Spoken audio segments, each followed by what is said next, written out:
Manila Broadcasting Company. Sa balita, komentaryo, issue, serbisyo publiko. Aksyon Radio! Sa Bacolod, Aksyon Radio! Aksyon Radio!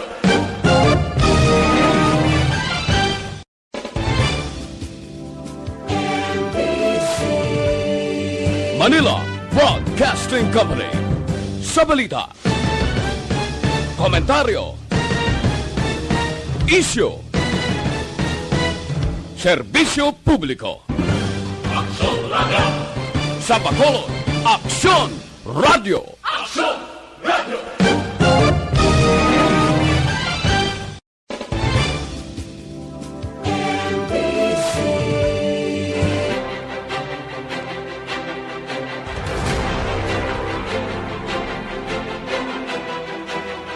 Mayong gabi syudad sa Bacolod, Western Visayas, kag bugos nga Pilipinas. Welcome na sa pagpangalagad sang aksyon balita evening edition.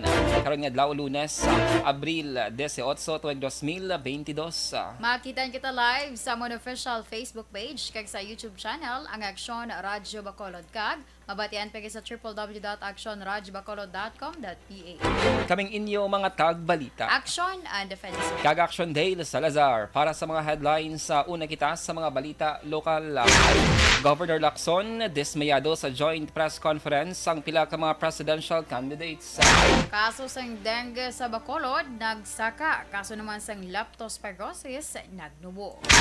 Sa balita national, Malayaklan LGU ginapasabat sa pagpalapaw sa kapasidad sang Boracay sang Semana Santa.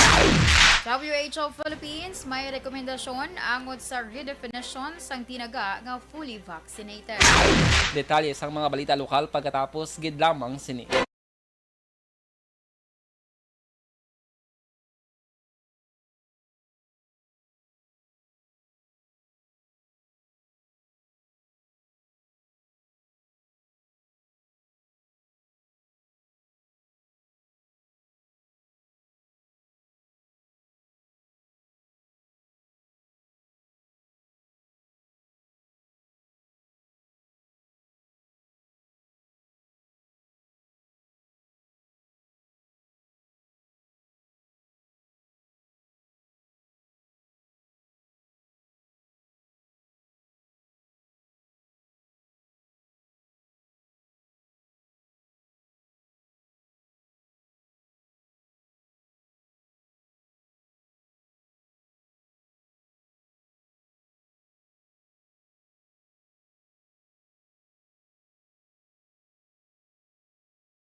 Alamin kung paano sumali sa ACS Millones! ACS Millones! Isulat ang iyong pangalan, address, contact number at signature sa isang papel. Ilagay sa white legal-sized envelope kasama ang proof of purchase. At sa labas ng envelope, isulat ang promo title, produktong ginamit at ang MBC station. Pwedeng ipadala o ihulog sa drop boxes sa MBC stations nationwide. DZRH Love Radio. Yes, the best. Easy Rock, Aksyon Radio, and Radyo Natin. May weekly draws na, may grand draw pa. Hatid ng unique toothpaste, Pride Detergent, Star Wax Floor Wax, Shield Bath Soap, Smart Dishwashing, White Rose Papaya with Vitamin B3, at Charm Fabcon. Pwede kang maging milyonaryo sa ACS Millones!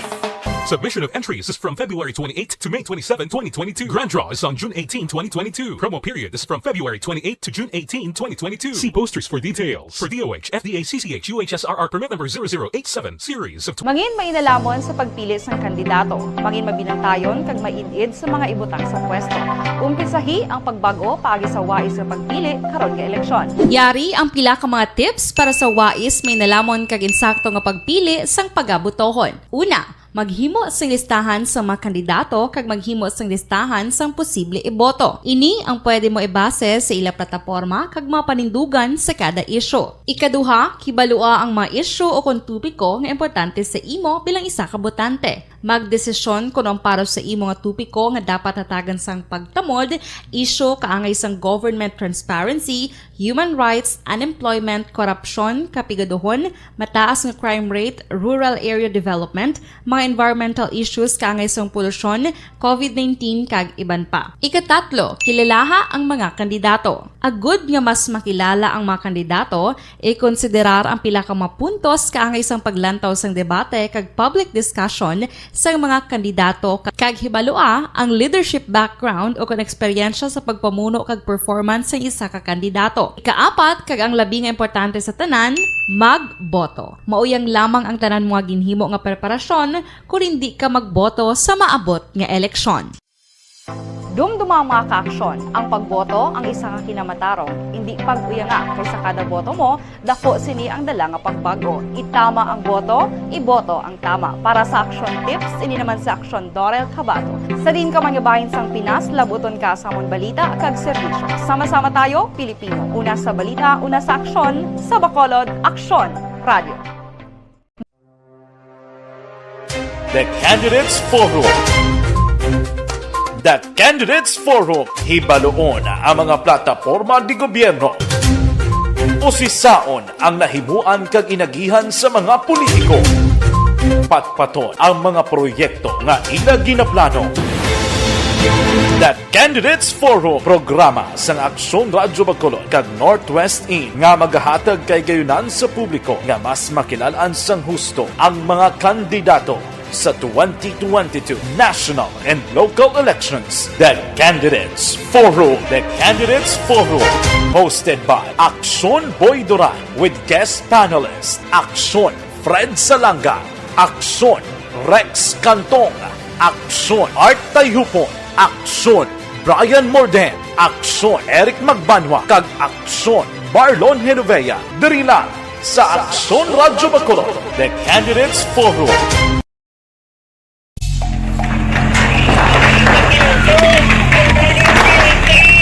Presyar na tayo! Presyar na!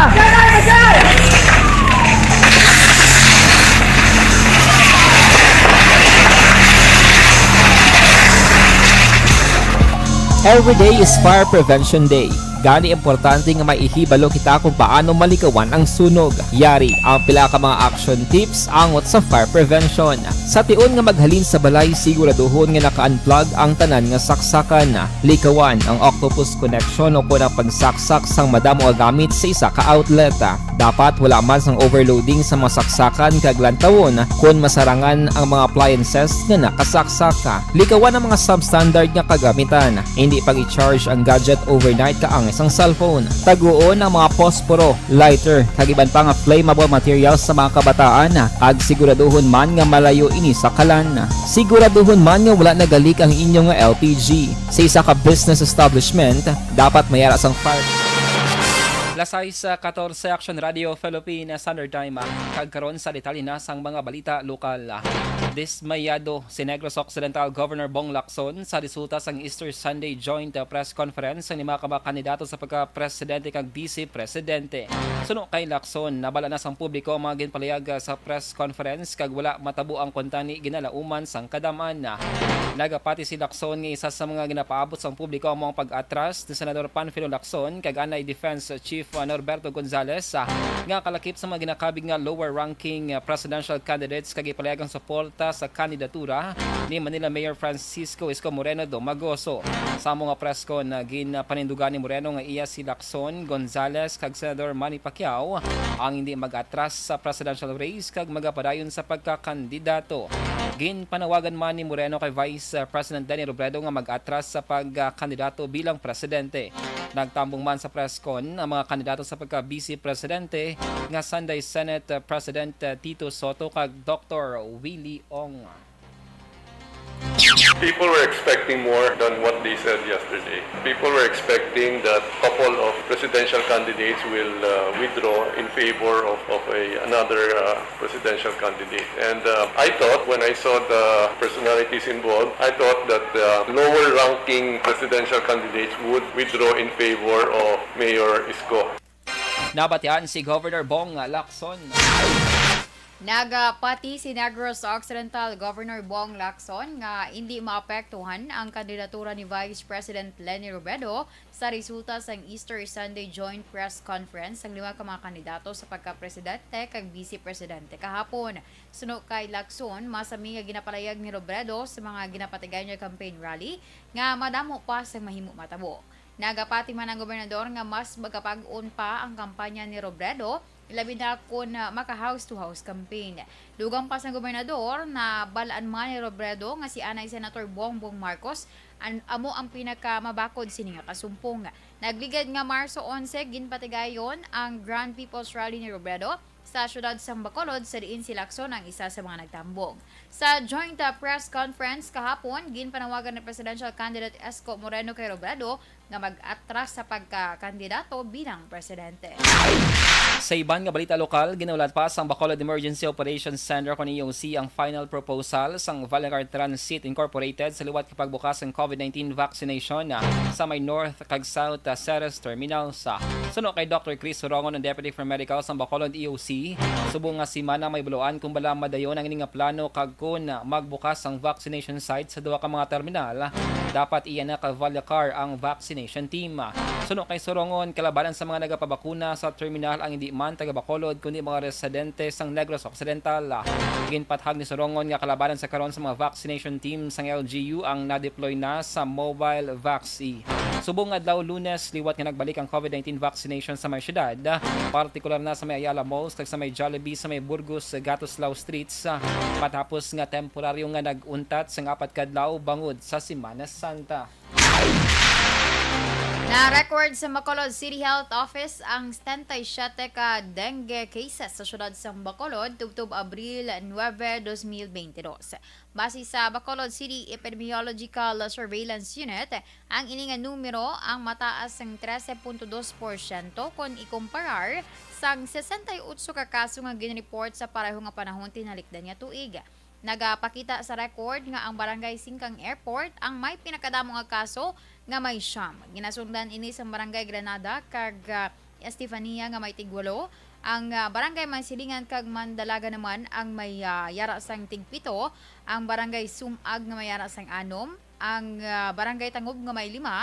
Barangay Banago nga may 4 kag Barangay Kabog kag Pahanukoy nga may tig-3 ka kaso.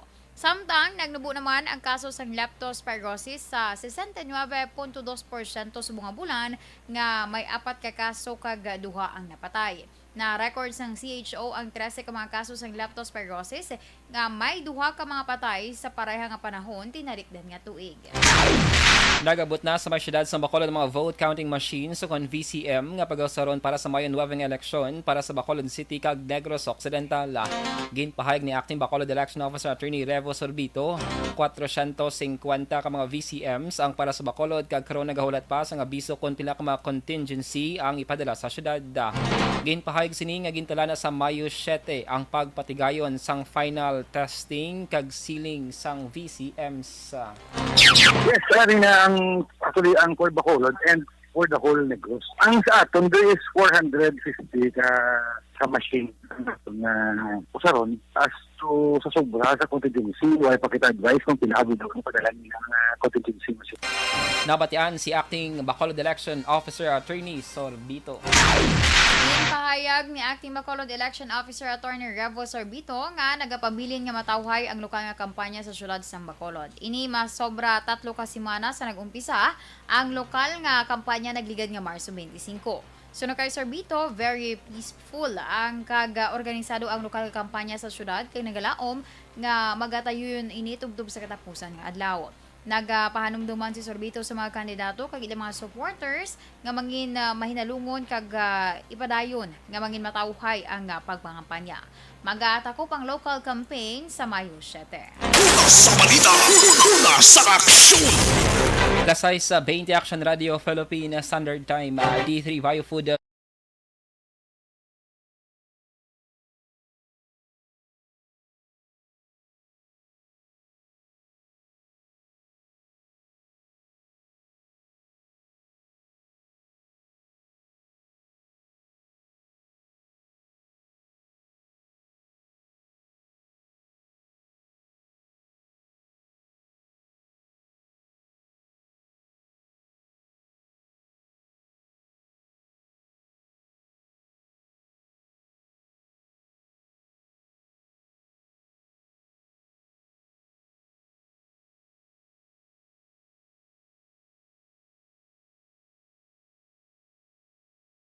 Alamin kung paano sumali sa ACS-Milyones! ACS-Milyones! Isulat ang iyong pangalan, address, contact number at signature sa isang papel. Ilagay sa white legal-sized envelope kasama ang proof of purchase. At sa labas ng envelope, isulat ang promo title, produktong ginamit at ang MBC station. Pwedeng ipadala o ihulog sa drop boxes sa MBC stations nationwide. DZRH Love!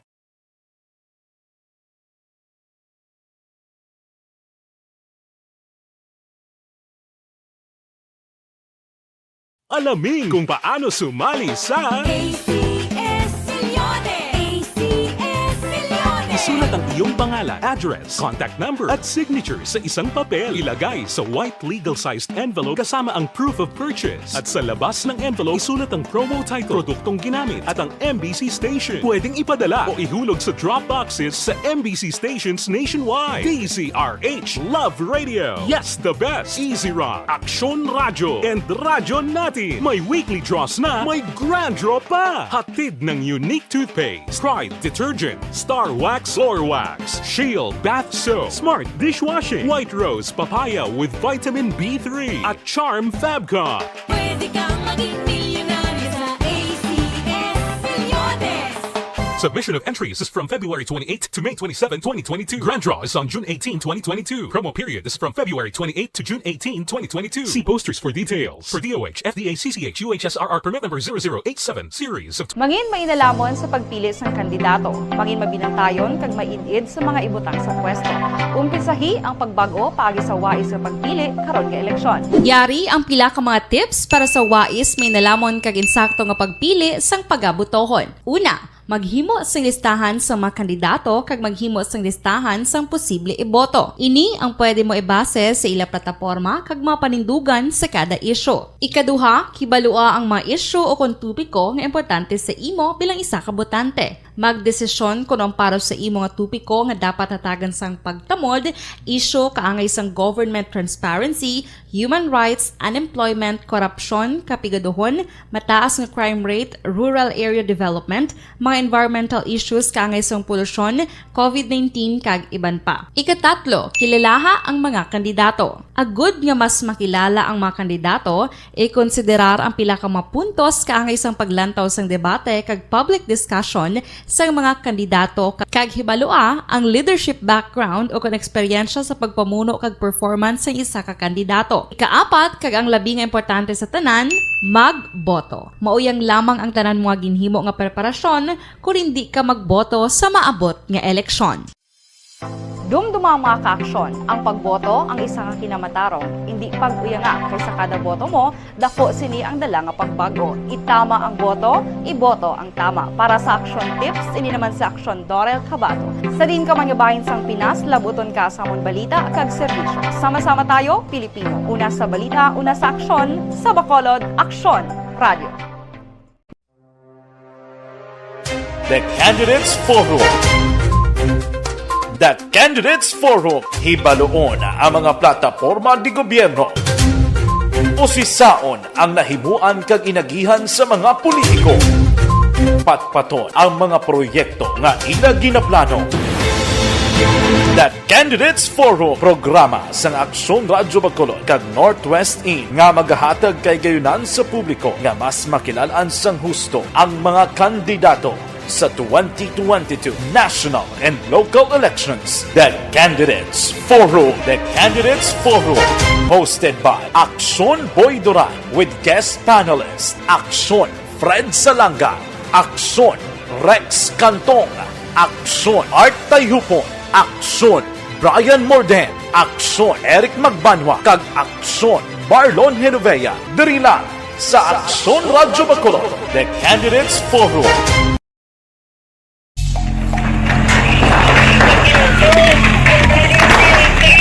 Presyar na tayo, presyara!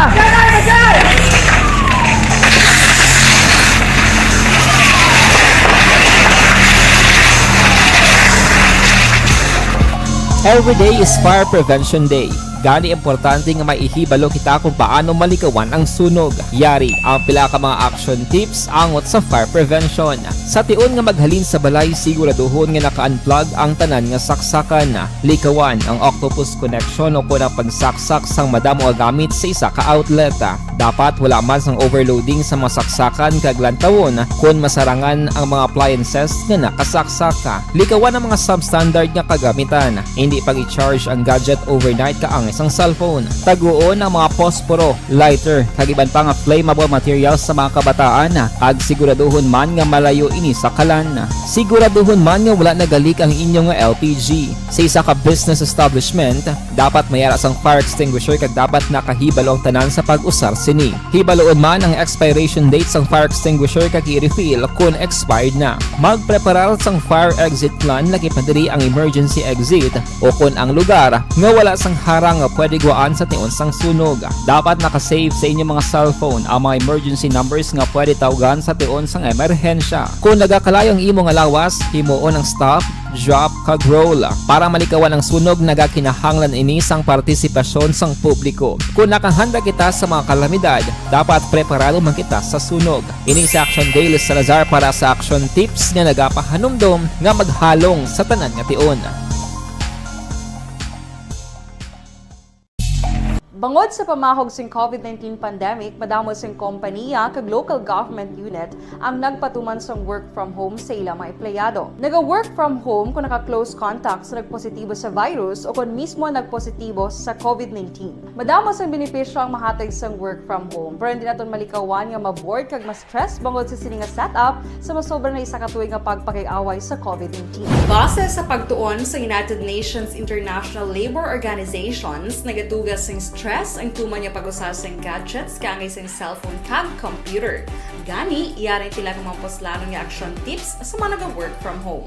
Una, mag-set up sa workspace sa mga balay sa tuyo nga makafocus sa imong trabaho. Ang workspace ay hindi kinahanglan nga dako nga kwarto, ang importante, komportable ka sa imong trabaho.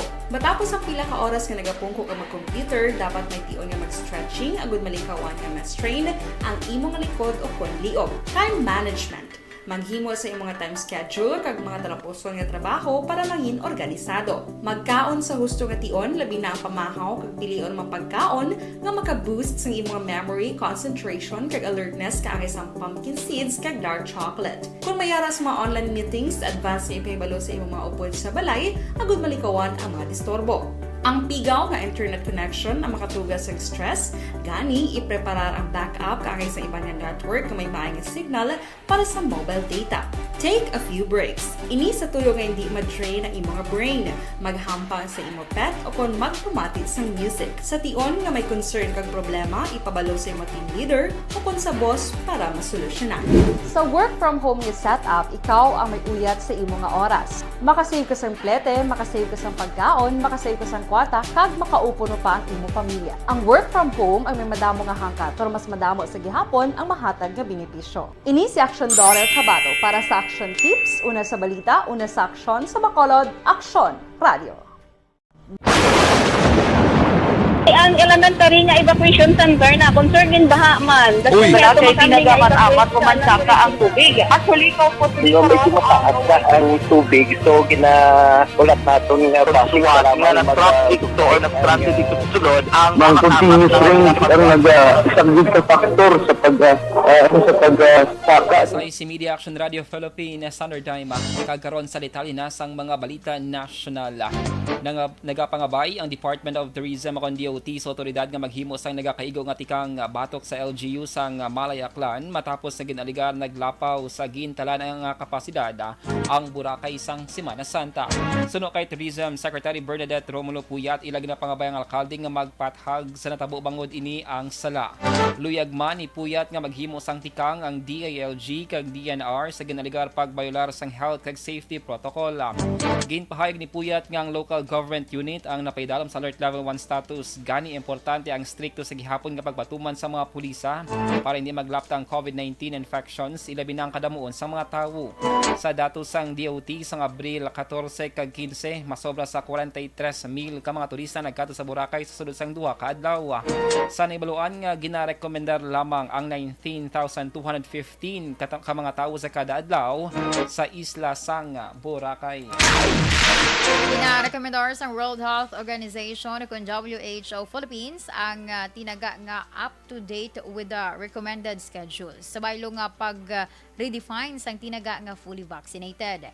Ginpahayag ni WHO representative to the Philippines Dr. Rahendra Yadav nga tama kasangkad sang tinaga nga fully vaccinated. Bangod ang definition, mahimo nga magbago tungod sa nagakadiscover nga mga ebidensya. Una, ginpahayag ni Health Undersecretary Maria Rosario Berhere nga sa baylo nga redefinition sang tinaga nga fully vaccinated, mas maayo nga dugangan ini sa mga tinaga nga up to date para sa mga individual nga nagbato na sa booster shot. Alas 6:32 sa Action Radio Philippines Standard Time.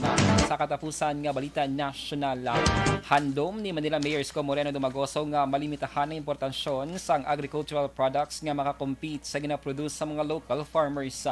Ginhimo ni Dumagoso ang anunsyo sa town hall meeting sa may barangay Sibol sa diin ang Aksyon Demokratiko Team ang nakigdialogo sa 2,000 ka mga manugtanop sang utan kag miyembro sang transport sector bilang kabahin sang ilang listening tour.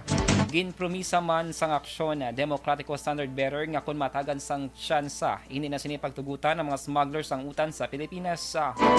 Ginkadismayaman ni Moreno ang nahimo sa mga manugtanom sang utan nga napilitan na lamang nga padunuton ang ilang produkto ikumparar nga ibaligya sa mas barato nga presyo. Una sa balita, una sa aksyon.